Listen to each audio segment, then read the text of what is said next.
হঠাৎ করে বৃষ্টি এসে ভিজিয়ে গেল মাথা, শিক্ষা হলো কালকে থেকে সঙ্গে নেব ছাতা।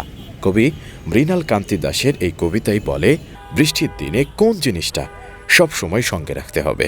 বৈশাখের শেষ সময়ে মেঘ বৃষ্টির খেলা চলতেই থাকে, এজন্য হঠাৎ বৃষ্টি থেকে বাঁচতে ছাতা খুবই জরুরি অনুষঙ্গ। অনেকে সকালে পরিষ্কার আকাশ দেখে ঘর থেকে রাস্তায় বেরিয়ে বৃষ্টির কবলে পড়েন। এ সমস্যা থেকে মুক্তি দিতে পারে ছাতা। একটা ভালো মানের সুন্দর ছাতা আপনার রুচিরও পরিচয় বহন করে।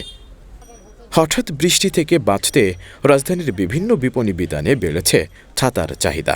ছোট বড় সবার আর চাহিদার কথা বিবেচনা করে বর্তমানে বাজারে এসেছে বিভিন্ন রঙের ডিজাইনের ছাতা। দেশি বিদেশি বিভিন্ন রকমের ছাতা বাজারে পাওয়া যায়। বিদেশি ছাতাগুলোর মধ্যে রং বেরঙের চায়না ছাতার বেশ চাহিদা। বাজারে এখন বিভিন্ন ব্র্যান্ডের ছাতার পসরা সাজিয়েছে দোকান। আমি ছাতা শঙ্কর ছাতা।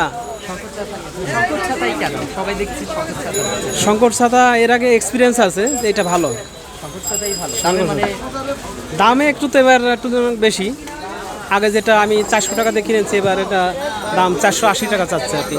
মোটামুটি কাপড় ভালো, এটা দেখে নিছি। একটু বড় এক্সটেন্ড করবে, বড় ছাতা নিয়ে একটু মোটামুটি বড়। মেয়েদের ক্ষেত্রে একটু পিঙ্ক কালার আছে, এটা ক্ষেত্রে ব্ল্যাক কালারটা বেশি চলতেছে আমাদের।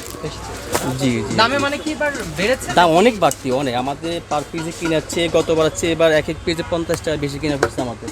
তো আমরা এখন দাম নিতে পারতেছি না, কারণ কাস্টমার তো আমাদেরকে আগে রেডি বলতেছি।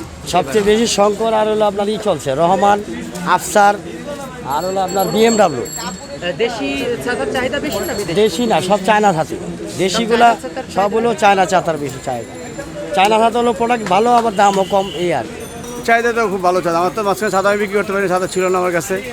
এখনো পর্যন্ত এই কয়দিনে বৃষ্টির এই সিজনে এসে কতগুলো বিক্রি হয়েছে আপনার? আমি তো মাত্র কালকা ছাতা উঠেছি, ঠিক আছে।